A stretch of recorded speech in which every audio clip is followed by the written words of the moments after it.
In a tower by the river, there lived a man. Castle. There was a man who took a stand, with pen and paper in his hand, defeating foes in every ward, with a pen more mighty than the sword. No escape from his ink lasso, in a tower by the river, Castle. Here's how you get him. He pulls a knife, you pull a gun. He sends one of yours to the hospital, you send one of his to the morgue. That's the Chicago way. There's been a seismic shift in the media news landscape in Chicago, and it happens the Chicago way, if you will. As many of you saw, I'm sure, and must have read, John Kass has done the unthinkable 2 days ago, and that, at least in my mind, it would have been unthinkable 2 days ago. But John Kass is no longer the lead columnist for the Chicago Tribune, something that hasn't been that way since almost my entire life. So my entire life, John Kass has been the page two columnist at the Chicago Tribune. We were a Tribune family growing up. You know, it's the Daily Herald because we grew up in the suburbs. But every day we got a paper, and every time I would see my dad or my mom reading Kass, and one of them shaking their head and the other nodding along. And I'll let you decide who's who in that one. But it was a staple of what Chicago was, what the understanding of what Chicago was. It was, a window into the big city from us suburban folk. And the time has come for John Kass to leave the Chicago Tribune high up in that tower.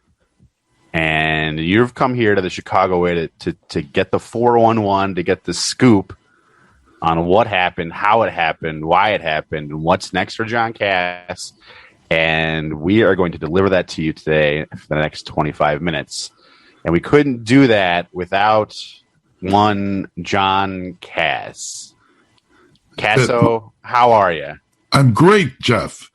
I would say not seismic shift. I would say earthquake. I left the Chicago Tribune. I've loved, let me put it in past tense. I loved the Chicago Tribune. And I have no regrets about the Tribune or what they've given to me, because I got to talk to people, not just, politicians and big shots and all that, but the regular people, the folks that built the Chicago way, the people that get crushed on the Chicago way.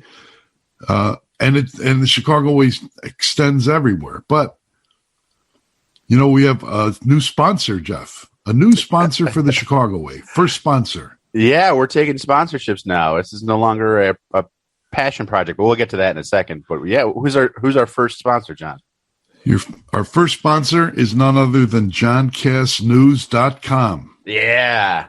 Because that's where I am now. People say, oh, how do I find you? Where are you? JohnCassNews.com. Can I read it like some AM John? That's www.johncassnews.com. Yep. It's real easy to find, and it's a pretty slick website.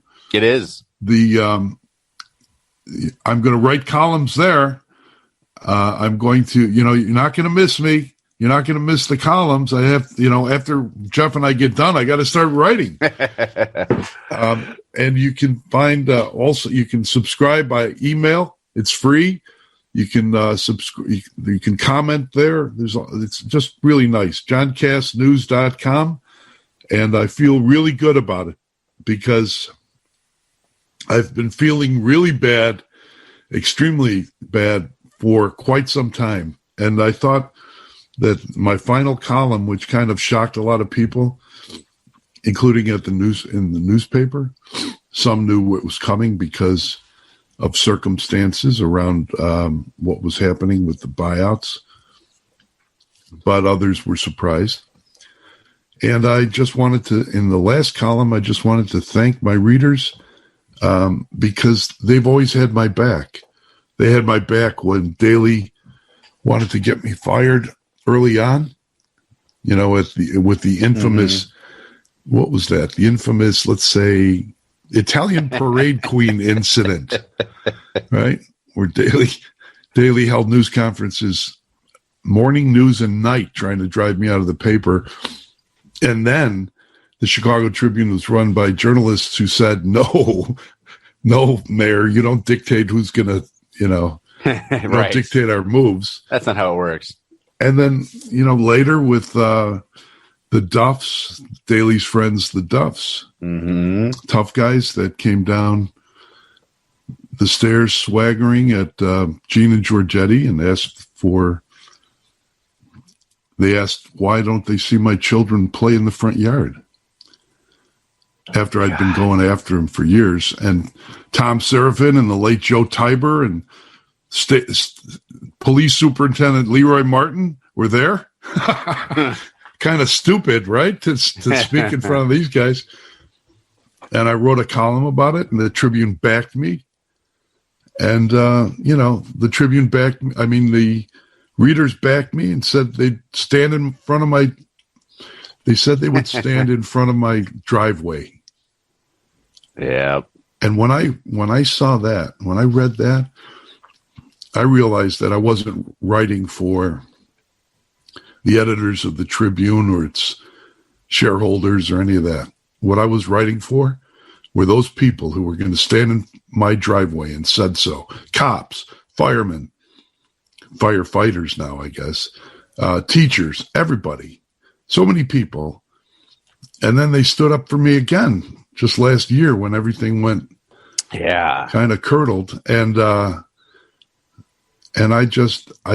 write for them. So JohnCassNews.com, that's where I'm going to be. And I have to figure out my first column because I don't know how the Tribune is going to take it, but that's the way it's going to be. Yeah.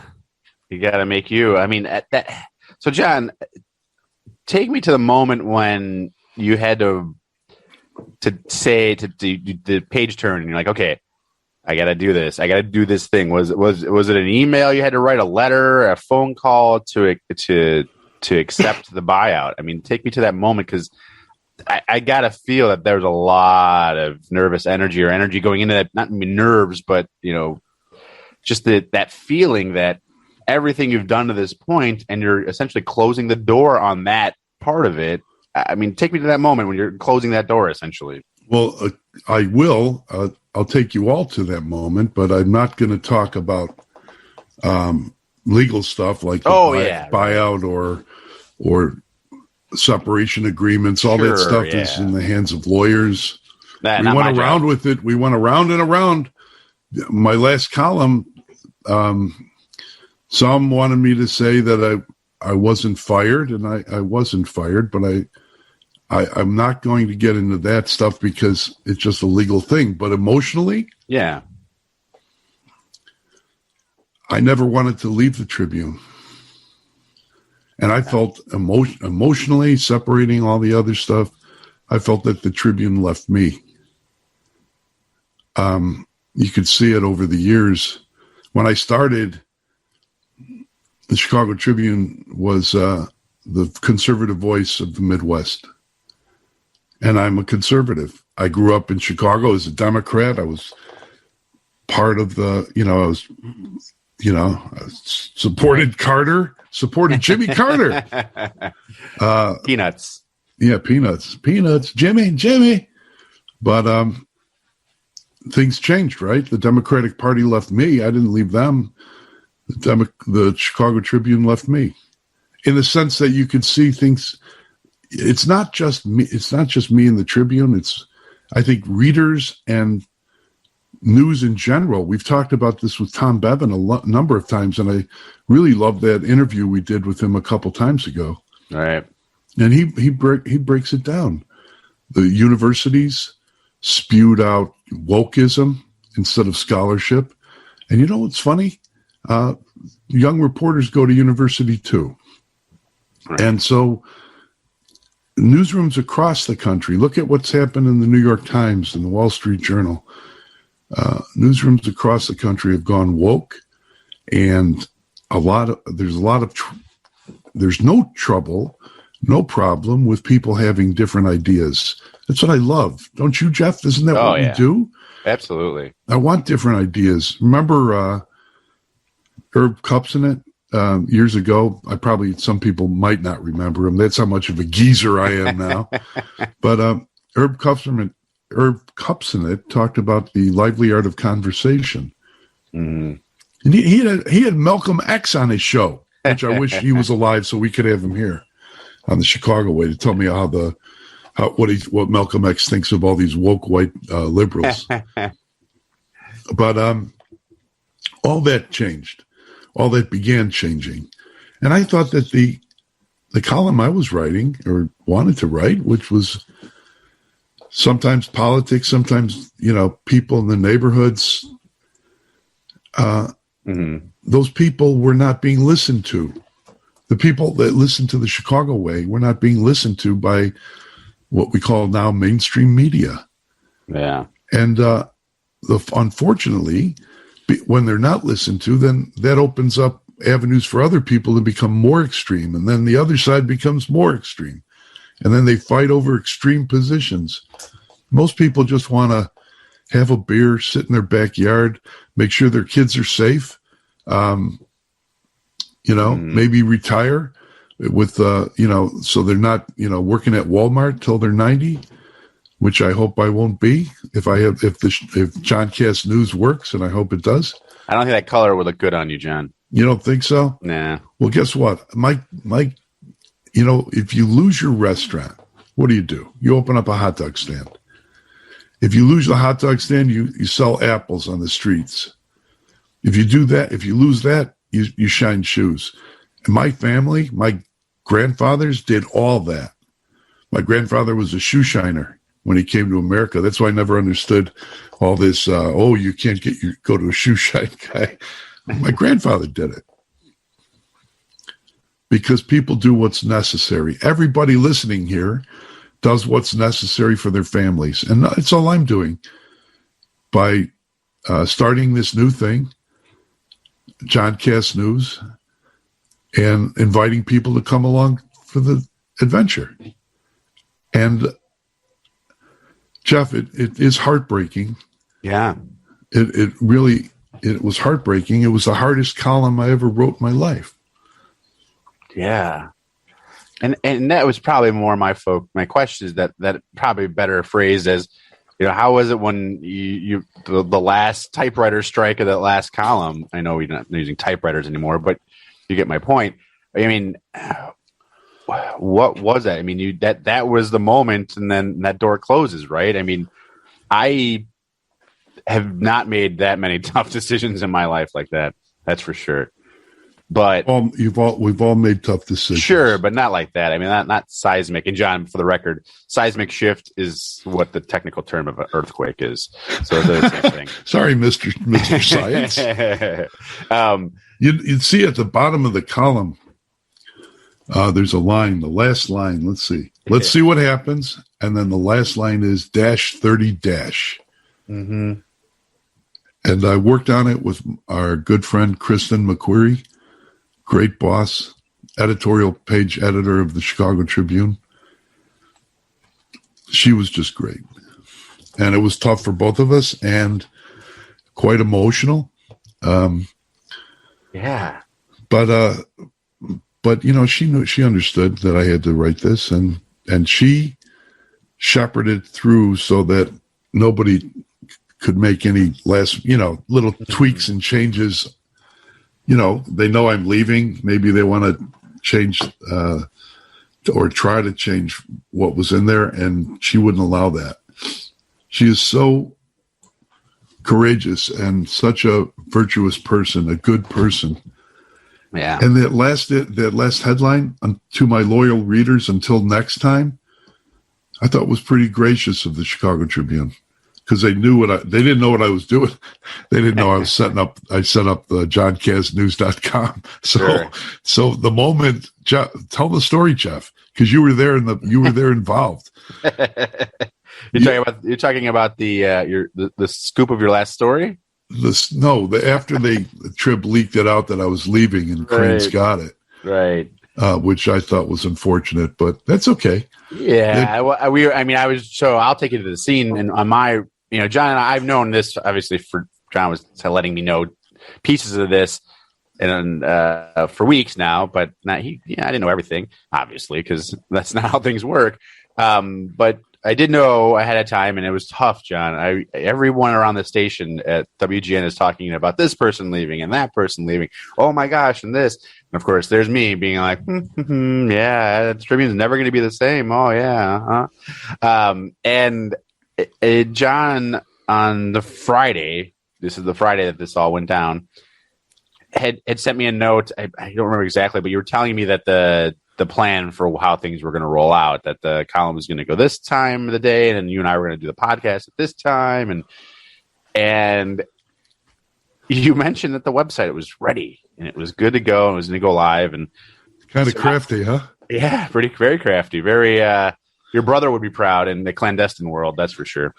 And I remember just that I went like, let me check it out, see if what's up on the page, and I saw the website was already up, and I was like, well, that's when it struck me, John, for me, as an outsider, but on that kind of, not being you. What's the name of that website again? JohnKassNews.com. And so you went to the website. Here's the thing. Jeff goes to it. He's like, what the hell? What's going on? I said, check this out. He goes to the website. He sees it. He sees, in my opinion, it's pretty slick and professional. Yeah. And easy to read. It's like Tom Seraphin, who helped me with it. He's so bright. He understands everything. Yeah. Tom said, you have to have a plan. You have to have a plan. You got to have a plan, John. You don't just leave. You have to have a plan about the next adventure. Yep. And he helped me put it up, and good. There were great web designers from, I think, Yellow Box Agency helped put it together. Mm-hmm. And it was ready. It was ready as I was leaving. So I linked to it in tweets, and thousands of people came to it already. So we'll see. Yeah. But the long term was that the short term, everybody, was that Jeff's text message to me was like WTF or something like that. What the hell? What's going on? Yeah. I mean, so, and you and I were, I was looking at it. I was, talking about texting back and forth with you as we were planning things. And then I'm sitting in the booth at WGN, and Steve Bertrand comes in and he tells me that, Cranes has got it. He's like, okay. That John's leaving, and I'm like, what? I don't know anything about that. And then I level with him and just like, yeah, I knew he was leaving. He's like, well, you should call John because I'm going to mention it on air, and so that he doesn't think you got it from me. And that's how Steve's brain works. He's very a gentleman. Right, exactly. Yeah. And I didn't even think of that. Like, I was like, oh, crazy. Yeah, I see. Because if I heard Steve say it, I would be like, Jeff, why did you betray me? Right. But it was already done. It was already done. It had already been done. So just a matter of minutes. Exactly. The Tribune felt when they saw the Cranes thing up, because we were really going to publish on the web at 5 a.m. Sunday. Mm-hmm. When they saw the Cranes thing up, they go, we got to go with this. Could we go with this? Because at least they always let me pick the time. Mm-hmm. That my columns would go live online. Yeah. And I said, yeah. And it worked out because people were wondering, where would I go? Mm-hmm. What would I do? Where could they find me? And now they can find me. Man, I sound like one of these shills, but it's not, it's really my life now. Right. Well, yeah. They could find me at johnkassnews.com. www.johnkassnews.com. Just type that in. Yeah. Yeah, I mean, P.T. Barnum, he made a thing of, you got to promote number one to make sure you're number one. So I don't think you're shilling in a bad way. But I'm not trying to be number one. I'm just trying to be a guy who tells the same story that I've always told, and I'm still going to tell it on the Chicago Way and in my column on JohnKassNews.com. But you know what, Jeff? What do I write about the first day? Man, I don't know. Like it's you leave the paper after 35 years. You'd think you'd go into the garden, putter around, bother your friends, take up golf, or be one of those old guys at Panera. You know, like the five guys at the Panera. Well, or to the McDonald's. There's a McDonald's on the street from us that has a gentleman's meeting every morning. It's my favorite. The Panera Papoose. You know, old grandfathers at Panera. No way. I'm not doing that. Well, I love that you thanked, you're very gracious in your exit and thanking all the people who, helped you get there. In the line you mentioned, how you said that the biggest lessons, or one of the biggest lessons you learned was that, no columnist is an island, essentially, that you're not writing alone. And you remember saying that and making that mistake, but learning from it and realizing how foolish you might have been in that sense. And I've met almost all of your previous leg men, if you will. And they had to put up with me. Right. But, right. They all had to put up with you. And for those listening, John cannot be easy at times. He's just, and it's not out of anything spite or malice or anything like that. It's all about getting the best product out there. So it's a tough guy, but you learn a lot. And that's the one thing that I, working with John for the years I have, and then meeting almost all the legmen, and their sentiment towards John is almost universal in the sense that it's, people who want to take John to the wood chipper over something, in a column because it doesn't conform to their worldview, think it's a personal thing, or think John is got hate in his heart. And the only people that John doesn't like are people who take advantage of others. And that's, at least in my experience. I would have loved to have been a fly on the wall when you were sitting, you were producing the radio, you were in concert with, Liam Ford and Courtney Flynn and Matt Wahlberg and Tom Rabarchek, I'm just reading now. Yeah. Jason Meisner, Angie Leventis Lurgos, and William Lee. And you talked to all of them. And I guess you guys commiserated, like, man, he's really losing it today, or he's mad today, or he wants this now. Yeah. Yeah, absolutely. And it just, reading your column there and thinking, wow, John, I mean, this is it. But it's not it. There's more. But I'd like to ask you about, I mean, we know about the first day that you told the story in the column about getting the column. But what was it like the very first day you saw, or the very first time rather you saw, the name John Kass printed in the Tribune? And it wasn't the column, because I know it wasn't the column, but the first time you saw your name in ink on that paper. The first time was, I was working for the Daily Calumet, a small paper, the oldest daily community newspaper in the country then, in the steel country, in the 10th Ward on the east side, went out to Indiana and all the way down north to 47th Street, South Shore, and beyond, and north of that. And I'd been working on a story with Mark Eisman, who's now passed, my good friend Mark Eisman, and that's what frosted me about, what Robert Feeder said. Like he would say stuff about, he would repeat the bigotry line that people used on me, and he knew that Mark was one of my best friends. I mean, my mom used to wash his clothes. When we'd work 24/7 at when we were at the Daily Calumet. We were trying to get Eddie Verdoliak in jail on deals, on the scrap contracts. And people thought, I think Axelrod spun this with his woke friends that I was from the East Side, so therefore I belong to Verdoliak. I always respected Eddie. I like him. I like him the way you like a wolf. that Right. you could pet and maybe someday he's going to bite your hand off. Okay. But that's him. Right. But what happened is we had a story. So we're going on this Verdoliak hunt, and we're Carol Marin she was at MAQ then, Yeah. right? Yep. She would read all our stories online. I mean, on the air. She would say the Daily Calumet is reporting today that, the scrap iron contract with Verdoliak involving Verdoliak and Jane Byrne is under investigation. Or she'd do that often. And Jim Squires and Dick Ciccone at the Chicago Tribune,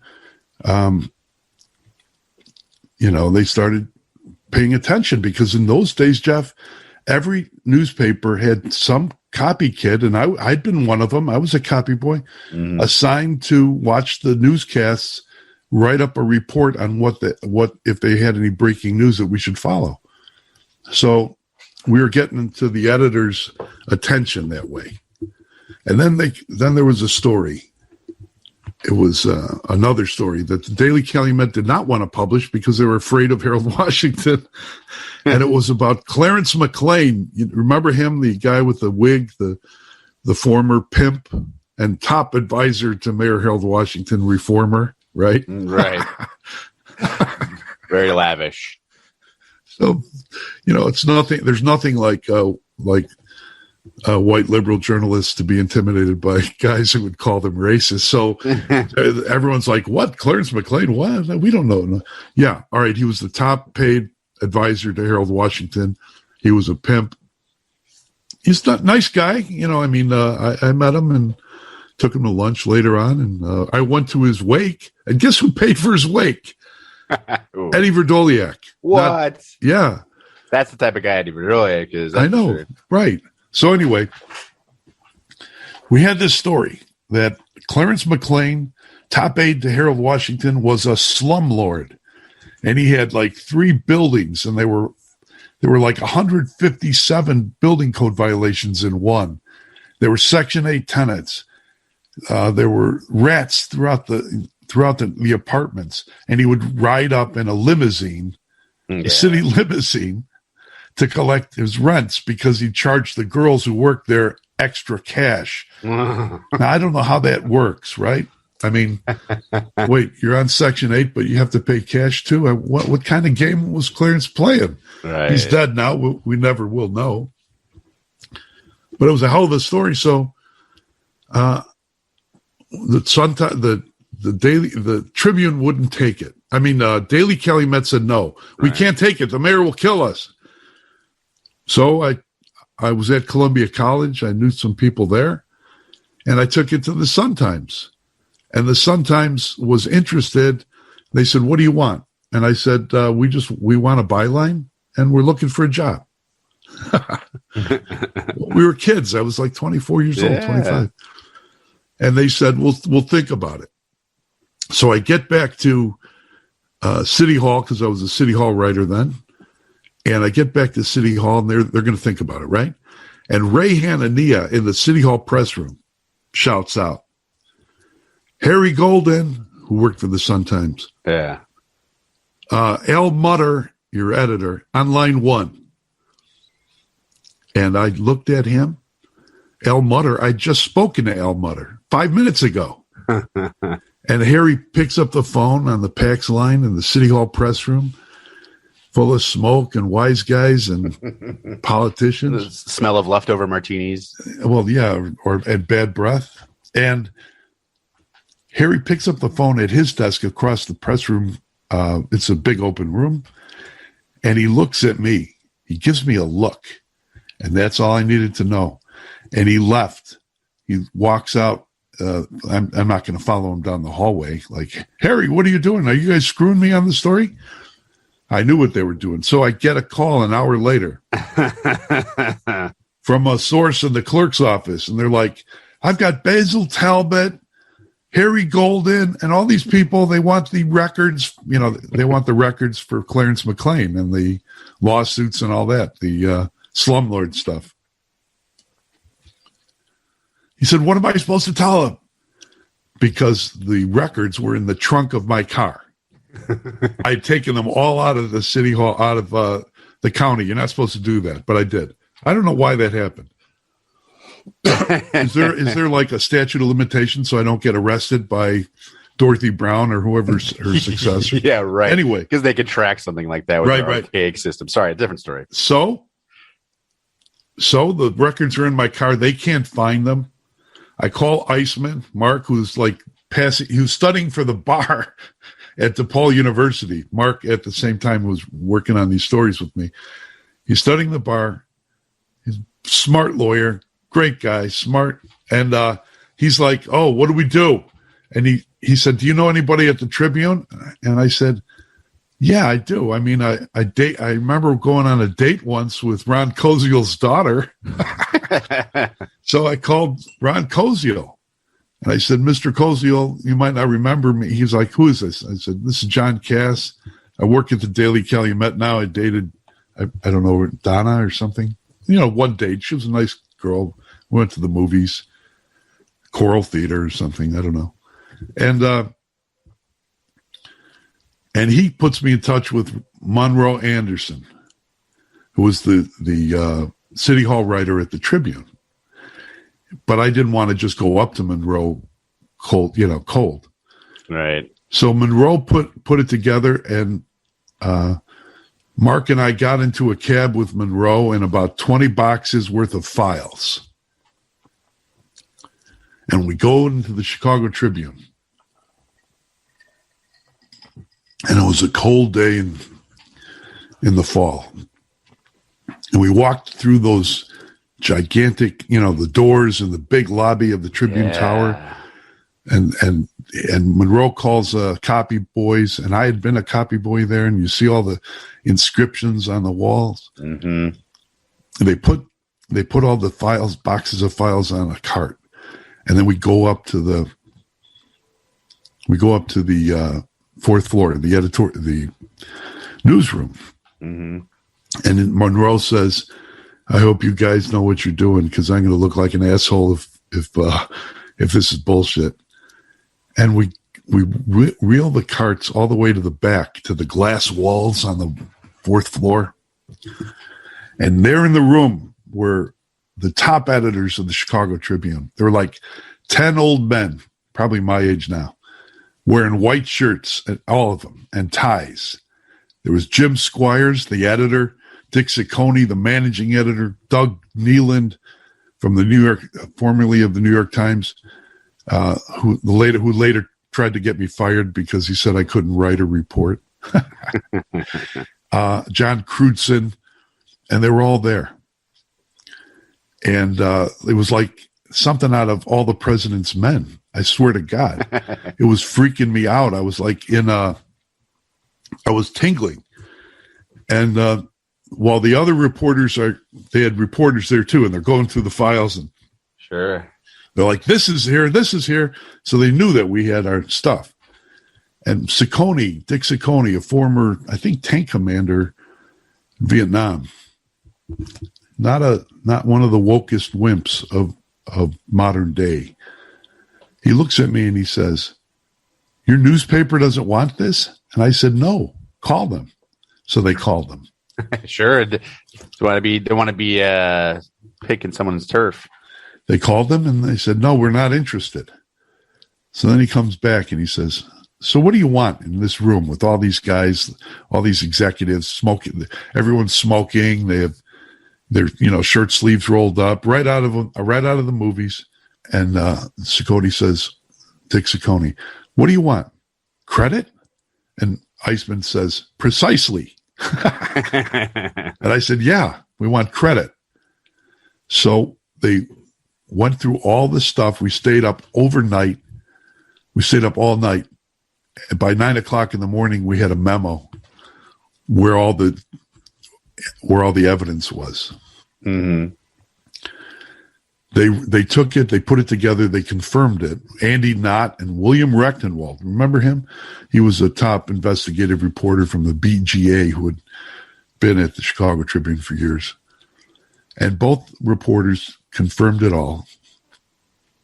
And then they ran a front page story and a box at the end of it, a box in, in the copy.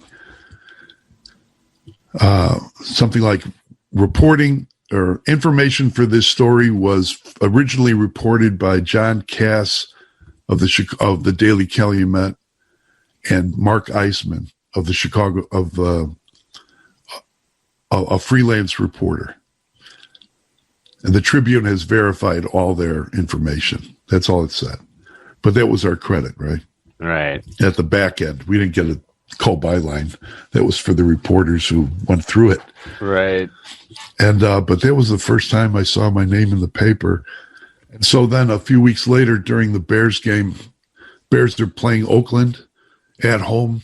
It was one of the bloodiest, toughest games right before the Bears began their run, their greatness. They were all great and they were young and tough, and the Oakland Raiders were tough too, toughest team in the league then. And after many broken bones and spleens left on the field. Eyes. What? Poked out eyes. Yeah. Right. And the Bears won 19-16 or something like that. But here's the point. I mean, for me, at halftime, I get the phone call. The phone rings, and my mom picks it up. I'm still living at home. I was a kid. And she said, "John, there's a man named Dick Ciccone on the phone." And I said, "Okay." So now my heart's pounding, bum, bum, bum, bum, bum, And I pick up the phone, and he said, "John, Dick Ciccone." I said, "Hey, Dick." He goes, "How would you like to spend the next 20 years of your life working for the Chicago Tribune?" Awesome, man. And I was on cloud nine. Oh, my gosh. That's awesome. And so I went there. And now I've left. Yeah. And all these emotions are still inside me, but those emotions will now are the fuel and the fire that will fill www.johncassnews.com every week. Check you out. We got to figure out what johncassnews.com will pay Jeff Carlin, I think, in fish. I think maybe, and not tilapia either. Oh, yeah. So that's the story, Jeff. That's amazing, John. I got chills just thinking about that, and I can only relate in a small way to that line of, do you want to spend the next 20 years here?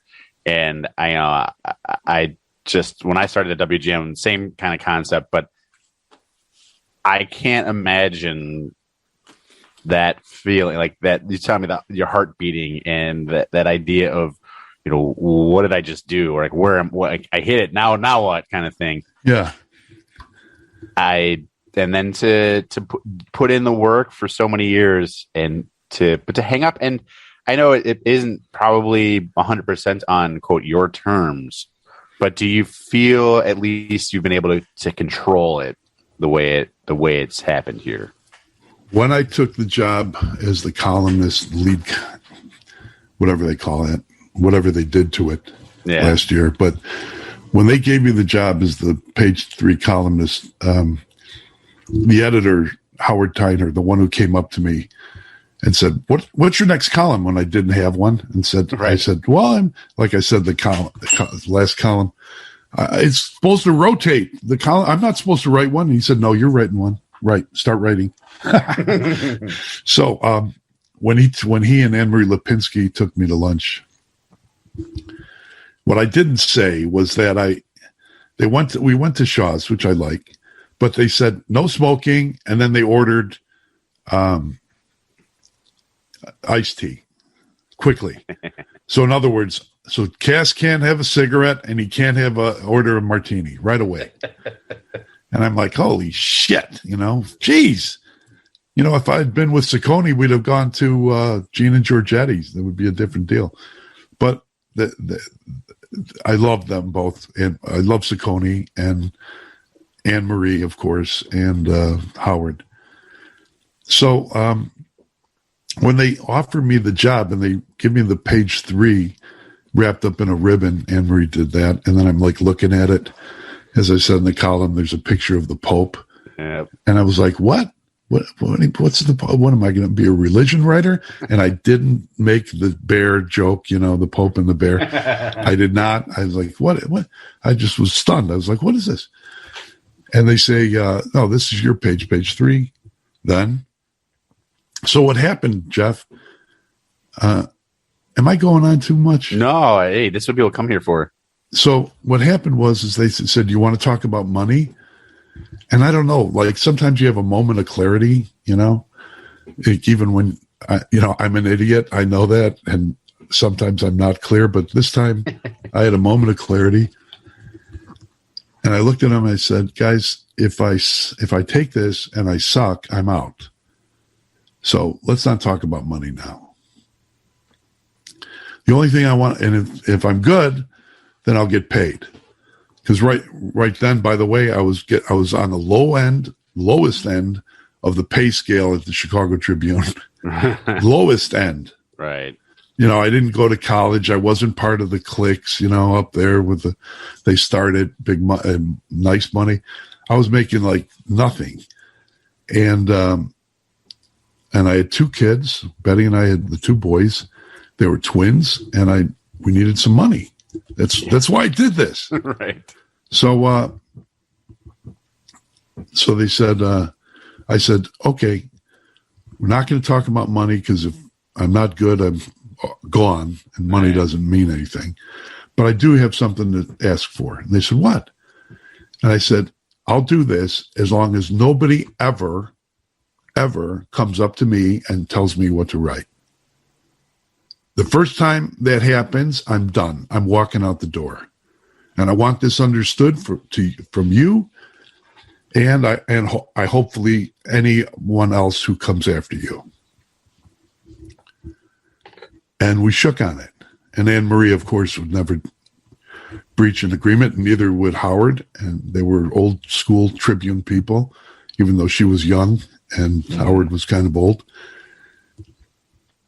And so from then on, nobody has ever said, hey, can you write about this? Or can you write how wonderful it is for Lori Lightfoot to be a hero, like a superhero? Nobody. And in a sense, that percolated through the city desk and all the paper so that people would offer me ideas. You know what I mean? They were scared to. So that made it a little tougher. But then I had the Legmen for years, and for years I haven't had Legmen. Right. And it's been tougher to do 4 a week without Legmen. Yeah. Yeah. And do you think that's reflected in the style, or maybe not the style is probably not the question, but the focus of what you write? I mean, without having the Legmen, are you, and I'm not trying to cast aspersions at all, just the idea of, I've got to believe that it makes it harder to focus on the street, if you will, the Chicago way, without having an extra set of legs. No pun intended, but what we did with the Legmen and all of them, it was just two people in an office, little cubby hole, not a big. You've been to my office when I had it, little cubby hole with glass on it, so the people going visiting the editorial board could see the bear in the cage. Right. In the cage. Do not feed the bear. Right. So what it was like, it was having bouncing ideas over.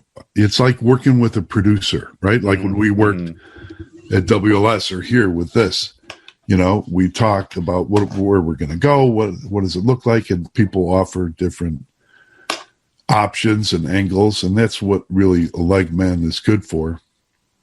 And then the second thing, like say there's a story. Okay, you look at this story, report this one out. I'll report this one out, and then we'll see which one where they intersect. I'm writing. Yeah, but Jeff, those were in the days when I could go to 9 o'clock. Right, 9 o'clock with the story. So if the story breaks at 6, I could still get it in the paper. The last few years, the deadline was 3 o'clock and 2:30 for the next day's column. So it's a completely different idea. Now here in my new life, that's where I was heading. I mean, where are we going? pardon me, and my new life at johncassnews.com, where you can find all the all the links to the Chicago Way and a lot of other stuff. I don't have a deadline, but I want to continue to write on a schedule because I'm not in Tahiti, losing myself. I'm not in Paris drinking absinthe. I'm here and I'm going to write columns. I'm not posting them. I mean, I'm not selling them because there's a technical issue with the syndicate, but that should be over in 60 days. And once that happens, we'll see what happens. But it's like I'm a blogger, right? Is that what you call it? Yeah, you're a blogger now, John. I'm a blogger, but I'm writing columns, and we'll see what happens. But I'm going to report them. I'm going to write them the way I have been. And if you don't like it, well, too bad. You can comment on it. You can sign up and comment. And we're going to run it like a news site. What do you think, Jeff? Well, if the first few hours of it being live and online are any indication of what is to come, because I've seen lots of interest in it. My phone has been blowing up for 48 hours. By the time this hits, it'll be much more. But people asking and curious and interested, and I can't believe why people wouldn't want to come and get you unfiltered, so to speak, at www.johncassnews.com. Listen to us. Yeah, right. There should be in a parallel universe, there should be a John and Jeff that want to bitch slap us in the mouth. How Rick and Morty of you, but yes, right. Absolutely. It sounds good to me, John, and I know it's going to take probably a little bit of time just to get it into the swing of its flow, its natural ebb and flow of what you're going to be, your workflow and life flow and all that. But I got to believe that you and the family and the boys are going to be better off this way. I think that the boys are off the payroll, man. Yeah, the boys are off the payroll. Betty's fine with it. I just want to tell the stories that I had been telling for the Tribune, and I want to tell them here. Yeah, it's still me. I haven't changed. I'm not. I didn't take woke pills. I need story ideas, and anybody who can. You go on johncassnews.com and change send me tips. Yeah, what do you absolutely. want? What do you want to write about? What do you want me to say? Not that I'm going to listen to what you. Not all of them, but I do feel sorry for all my trolls who are screaming, ding dong, the witch is dead. We've deplatformed Kass, and I'm thinking, what a pathetic life, man.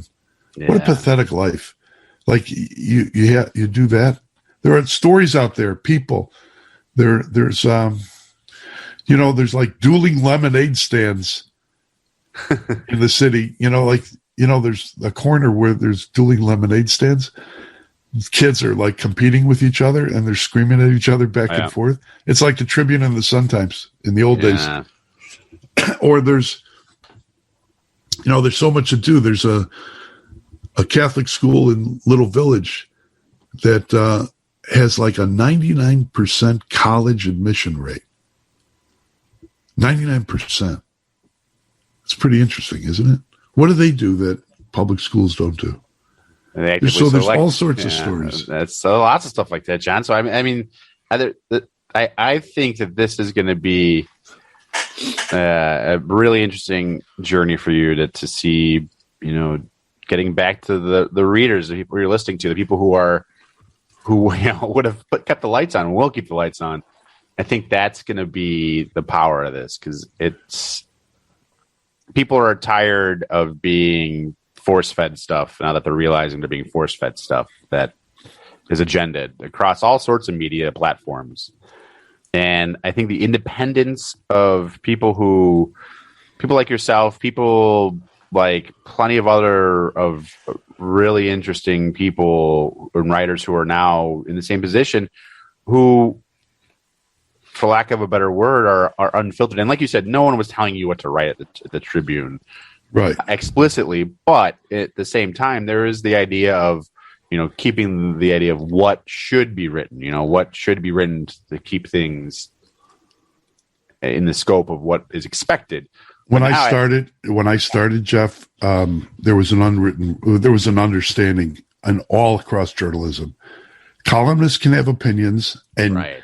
And you're writing news, you don't have opinions. Right.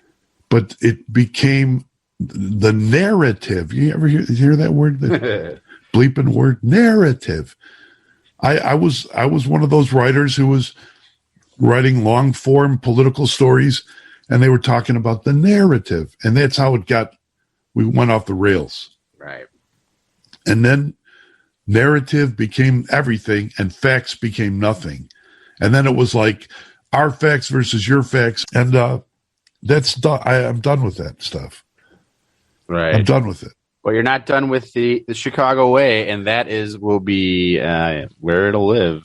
Hey, Jeff, you know what? Tom Seraphin, the genius behind me having a plan and having a website and having it ready to go, there's two things I'm going to do. I'm going to put a picture of Kristen McQuarrie next to my laptop to remind me every day of the good people at the Chicago Tribune and the integrity of Kristen McQuarrie and editors like her as I write, so that I don't go over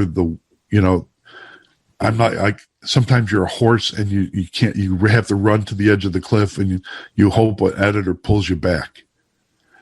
And the second thing I'm going to do is find out what Tom Seraphin said, which is, how can we sell T-shirts that say the Chicago Way podcast, or give T-shirts away? Yeah. We got to do that. There's stuff like that we could do. Why not? Why shouldn't people wear those to your DuPage County Fair, or the Rib Fest? Right. I guess for me, there would be only one size, triple extra large. Well, I think we'll leave it there for today, John.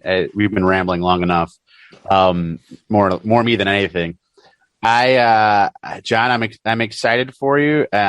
Christine's excited for you. She sees this as a great thing too, and as do most of us who know the real John Kass, not the John Kass that they read about on social media or from the trolls or that assume to know him.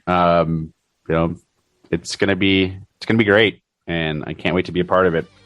And join us again next time for another edition, because we're still going and we're not going to stop. Another edition of the Chicago Way podcast on WGN Plus.